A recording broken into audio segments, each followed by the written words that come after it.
특별한 인생을 가진 영통인. 종교는 영계를 부정하면 존재 못해. 김재산, 권사. 구독, 좋아요는 많은 힘이 됩니다. 여러분의 가정에 하늘 부모님의 축복이 있기를 바랍니다.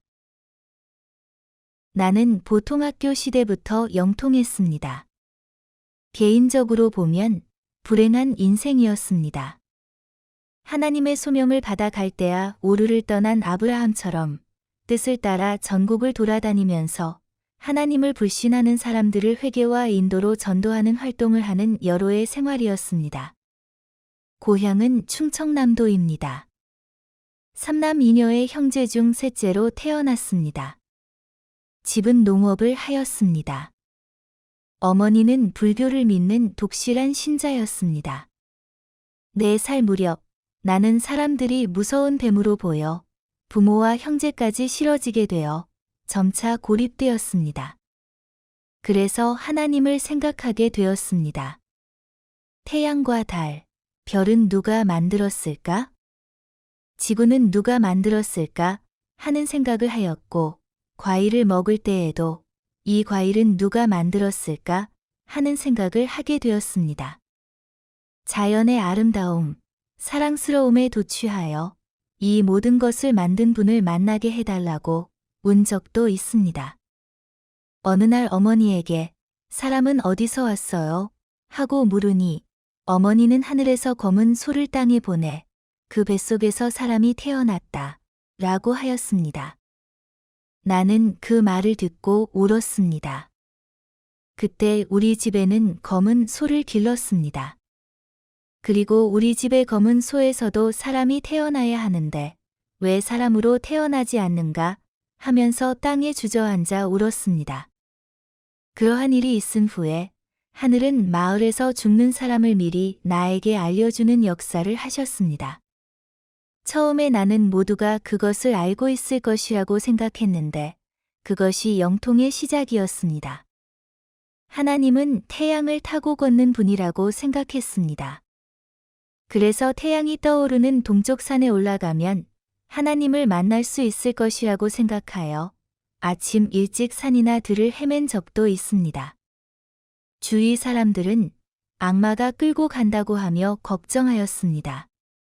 그 반면 어른들의 말에는 절대로 순종하였습니다. 그래서 성불이라는 별명을 붙여 주었습니다. 그리고 많이 울어서 울보, 선량하다고 하여 선인 등으로 불리기도 했습니다. 결혼할 때까지 나는 호적상의 이름을 모를 정도였습니다. 어릴 적부터 결혼은 하지 않겠다고 마음 먹고 있었습니다. 왜냐하면 하나는 부모의 은혜를 갚아야 한다. 또 하나는 죽을 때까지 공부해야 한다는 생각이 있었기 때문입니다. 그런데 부모가 나도 모르게 약혼을 하여 며칠 후에 결혼하게 되었습니다. 내 이름은 재산인데 태몽에서 유래한 이름입니다. 영산의 바위에서 수행을 하고 있던 사람들은 영웅이 되었는데 그 바위 사이에서 아이가 태어났다고 전해집니다. 그리고 태몽으로부터 종교와 밀접한 관계를 갖고 있습니다. 3살 때에는 3일간 죽은 상태에서 장례를 치르기 직전에 살아났습니다. 내가 처음 기독교에 입교한 것을 말씀드리겠습니다. 신혼 당초부터 어려운 생활이었습니다. 21세 때 성결교를 다녔습니다. 어느 날 전도사로부터 미국에 가서 공부해 보지 않겠는가 하는 말을 듣고 나는 일주일 시간을 달라고 하였습니다. 딸로서 부모의 임종을 지켜보지 않으면 자녀의 도리가 아닌 불효자라는 생각으로 그 말을 거절하였습니다. 나는 하나님보다도 부모를 더 소중히 생각한 것입니다. 죽어서 영계에 가본 경험은 집안 사람들은 내가 교회에 다닌다고 하여 대단히 반대하였습니다. 어느 날 수요 예배가 있어서 교회에 갔다가 회의가 있어서 늦게 돌아왔습니다. 집에 돌아와 보니 아이가 울고 있었습니다. 그때 부모와 남편은 나에게 교회에 가지 않겠다는 다짐을 받기 위해 회의를 열고 나를 기다리고 있었던 것입니다. 그러나 나는 남편에게 몽둥이로 맞으면서도 항복하지 않았습니다. 그리고 나는 성질이 나쁘니까 예수님을 믿어야 합니다. 하니까 죽어라 하면서 남편이 나를 때렸습니다.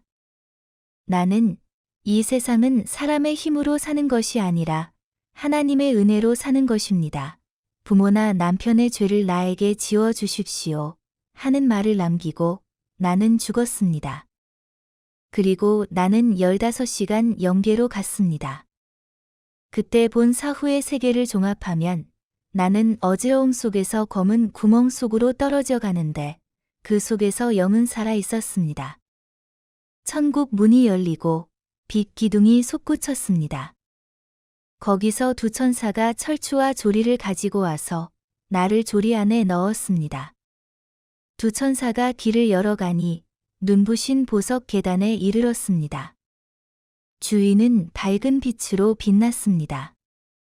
그 세계를 맛본 기쁨은 한마디로 표현할 수 없습니다. 또 어느 곳에 이르렀습니다. 숟가락 손잡이와 같이 가는 줄이 산과 산 사이에 걸쳐 있었습니다. 그 줄은 빛나고 있었으며 믿는 사람만이 그 줄을 타고 가야 한다고 하였습니다. 나는 모든 정신을 다하여 그 줄을 타고 건너갔습니다. 그런데 믿지 않는 사람들이 가는 길은 넓은 길이었습니다. 같이 출발한 사람들은 넓은 길로 가서 먼저 그 산을 넘어갔습니다. 산을 넘어가니 형무소와 같은 큰 벽돌색 집이 있었고 그 안에서 비명이 들려왔습니다. 벽에 난 구멍을 통해 보니 한 곳에는 저수지와 같은 연못에 물이 끓고 있었고 또 한 곳은 불이 붉게 타고 있었으며 또 한 곳에는 아래가 없는 음부였습니다. 큰 길을 간 사람들은 세 곳으로 나누어 들어가면서 비명을 질렀습니다. 내 앞에 베드로가 나타나 세 창고를 보여 주었습니다. 하나의 창고에는 입과 눈으로 죄를 지은 사람들이 목이 잘려 있었고 눈과 혀가 빠진 채 빙글빙글 돌고 있었습니다.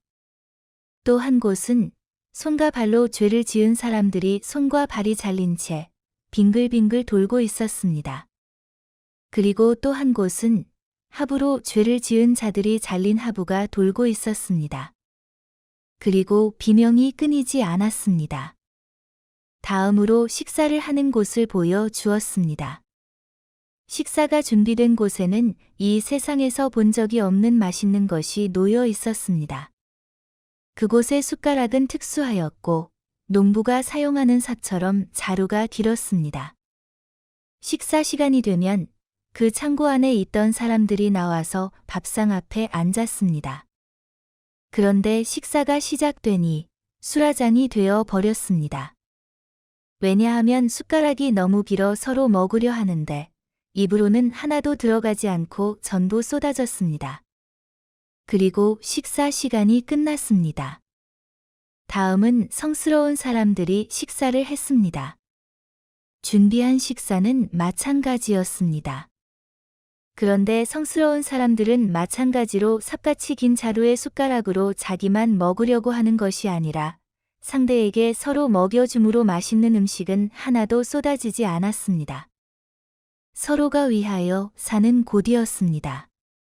천국과 지옥의 차이는 위하여 사는 곳인지 자기 중심적으로 사는 사람들인가 하는 차이라는 것을 알았습니다. 끝으로 윙 하는 소리가 계속 들렸습니다. 눈을 떠서 보려고 했는데 눈이 떠지지 않았습니다. 숨을 쉴 수가 없었습니다. 손도 움직일 수 없었습니다. 그리고 전기처럼 윙 하는 소리가 작아지니 흐릿하게 식구들의 우는 소리가 들렸습니다. 시어머니의 천식은 아무리 약을 써도 낫지 않았습니다.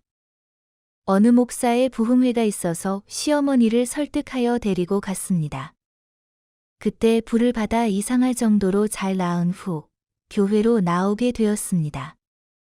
그 후 어느 날 시아버지가 마을 입구에서 큰 소리로 울면서 들어오면서 이 죄인을 용서해 주십시오. 며느리를 우리 집에 구세주로 보내주셨는데 냉대하여 용서해 주십시오. 라고 나에게 용서를 구한 후부터는 모든 가족이 기독교를 믿게 되었습니다.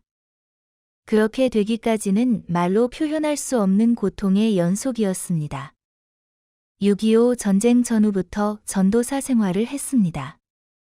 다른 교회 전도사가 15년간이나 있었는데 교회를 세우지 못했습니다. 그렇지만 그 전쟁 중에 이웃을 회개로 인도하여 교회를 세우기도 하였습니다. 전도사로 가는 곳곳마다 대역사가 일어났습니다. 불신한 사람이 회개한 이야기, 가사 상태에서 살아 돌아온 것 등 기적적인 이야기가 많습니다. 또 종교는 영계를 부정하면 존재할 수 없습니다.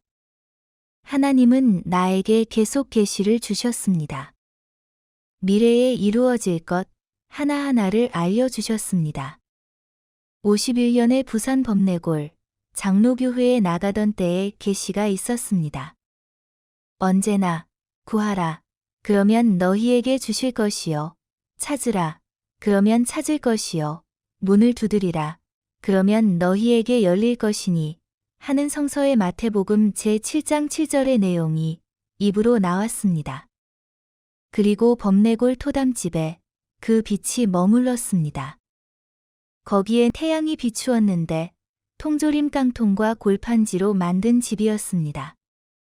그때는 그냥 돌아왔는데 나중에 강현실 전도사의 소개로 다시 그곳을 방문하여 선생님을 뵐 수 있었습니다. 언젠가는 메시아는 어떻게 오시는가를 기도하니 하나님은 나에게 숟가락을 보여주셨습니다. 예수님이 인간으로 오시고 숟가락으로 식사를 하시는 것처럼 메시아도 인간으로 오신다고 하신 것입니다. 하나님은 선한 분이고 사랑으로 주관하시는 분이므로 그러한 하나님을 믿으면서 교회의 많은 분쟁을 이해할 수 없었습니다. 하나님은 행함에 따라 보답을 주신다 고 하심으로 그 이상의 곳에 머무를 수 없습니다. 그리고 원리 말씀인 세계통일이라는 사상을 알고 보면 여기에 평생을 바치겠다 고 결심을 굳히고 작은 것에는 미동도 하지 않게 되었습니다. 선생님께서 당신은 죽은 사람을 살리고 믿지 않는 많은 사람들을 믿게 했지요. 그리고 사명을 다하기 위해 더 큰 일이 남아 있어요. 라는 말씀을 해주셨습니다. 그 후 선생님께 떡을 만들어 찾아간 적도 있습니다. 초창기에는 인간적으로는 도저히 생각할 수 없는 입장이었지만 나의 깊은 신앙은 흔들리지 않았습니다.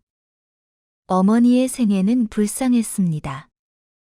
나는 어머니처럼 되고 싶지 않습니다. 그러나 어머니는 하나님이 주신 사명에 충실한 분입니다. 하는 것이 우리 딸의 솔직한 어머니에 대한 시각입니다. 사람들이 볼 수 없는 영계를 볼 수 있어서 가정적으로 충실한 어머니가 되지 못한 것 같습니다. 과거를 되돌아보면서 기도하겠습니다. 경청해 주셔서 감사합니다.